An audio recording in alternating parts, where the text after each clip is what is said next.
ايه اليوم الحلو ده، وايه الاهلي الممتع ده. الاهلي بيروق على جماهيره في ليلة الصلح مع قفشة وتعزيز الصدارة. قدر يغلب انبي 2-0 اداء ونتيجة، بالرغم من ان الشوط الاول ما كانش احسن حاجة في اداء النادي الاهلي، الا اننا كنا برضو بنوصل للجون كتير جدا بتاع انبي. بس عندنا مشكلة ازلية اللي اتكلمنا عليها كذا مرة، وهي انهاء الهجمات. اللعيبه بتيجي قدام الجون ما تفهمش ايه اللي بيحصل لها، بتتكهرب، بتتخض، مش عارف. بنضيع اجوان سهله جدا وبسيطه، وممكن تخلص لنا اي ماتش، واي ماتش يخلص بسهوله بسبب الهجمات اللي بتضيع دي في بدايه الماتش. يعني لو الهجمات دي بتيجي من بدايه المباراه، خلاص الماتش هيبقى سهل بالنسبه لك، وهتعرف تسجل التاني والتالت والرابع، والماتش هيتفتح.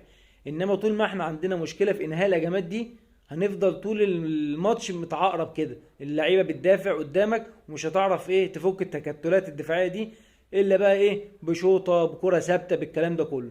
انما الشوط التاني، من رغم من كل جماهير النادي الاهلي يعني قالت الماتش متعقرب وممكن ينتهي بالتعادل او ممكن انبي يعصلك معانا، لقينا اداء مغاير تماما من النادي الاهلي في الشوط التاني. ليه؟ لان لما نص الملعب وسط الملعب بتاع النادي الاهلي بيبقى فايق، بيسبب لك حرايق. النادي الاهلي مشكلته كلها في خط وسطه، لو فايق هتلاقي الاهلي فايق، لو مش فايق هتلاقي الاهلي واقع كله. يعني السولية وديانج وقفشه لما كانوا فايقين الاهلي قدم كرة كويسة وممتعة. وعم عبد القادر، ابوس ايدك باصي بسرعه، انت لعيب يعني عندك امكانيات رهيبه. باصي بسرعه وباصي مع معلول، انت اوقات كتير معلول بيطلع لك ما بترضاش تباصيله، وباصي بمزاجك وبتعدي بمزاجك. العب مع اصحابك، العب مع زمايلك، هتلاقي الدنيا اختلفت تمام. الجون الاول بتاع قفشه ده صراع عالمي من السوليه، وده هو الجون، وقفشه انهاه بشكل ممتاز، راوغ الجون وحطها بكل سهوله. عندي احتفال قفشه بقى اهم من 100 جون.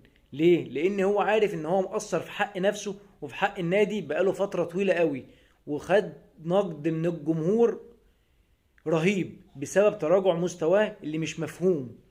بجد انا واحد من الناس مش فاهم ليه قفشه مستواه تراجع بالشكل ده. قفشه جه عليه وقت كان من احسن، او يعني احسن صانع العاب في مصر، يعني يفوق اي حد. ما تفهمش ايه اللي خلى مستواه يتراجع بالشكل الغريب ده. الاحتفال ده طبعا لا خلاف على امكانيات قفشه، لاعب خلوق جدا بره الملعب وجوه الملعب، لاعب محترم، امكانياته كبيره جدا. فانا اتمنى ان هو يعني يرجع لمستواه تاني، ويكون دي بدايه الصلح مع الجمهور، ويفتح صفحه جديده مع النادي الاهلي وجماهيره، ونشوف اداء قفشه بتاع زمان، والسوليه وديانج وكل اللعيبه تبقى فايقه. نتمنى نشوف ده. هتلاقي الاهلي بيكتسح اي فرقه وبكل سهوله، مش هنفضل نوتر اعصابنا طول الماتش. وهدف ديانج اخويا الدبابه اللي احلى مسا عليه، ملوش حل الراجل ده، اقسم بالله ربنا يحميه. وحش خط الوسط، وحش خط الوسط بلا منازع. يعني ديانج ده لو كان فعلا الاهلي فرط فيه تبقى اكبر خساره للنادي الاهلي، لان مش هيجي لاعب بامكانيات ديانج دي تاني. ما اعتقدش يعني ان احنا او الاهلي هيعرف يجيب لاعب بمواصفات ديانج دي كده. الاهلي طبعا كسب 2-0 في اداء ونتيجه. في الشوط الثاني خاصه ضيعنا برضو كتير جدا، ودي المشكله برضو اللي بنقول عليها. انهاء الهجمات لازم يكون احسن من كده بكتير. احنا بنضيع اجوان يعني رهيبه بجد، يعني تخلينا نكسب اي ماتش مستريح 4-5. المكسب طبعا مهم جدا لاستعادة الثقة بعد ماتش برضو بيراميدز اللي احنا قدرنا نكسبه 3-0. وان شاء الله نشوف الاهلي الفترة الجاية احسن واحسن، وان شاء الله الدوري يكون للاهلي وافريقيا للاهلي باذن الله. وفي اخر الكلام، سلام.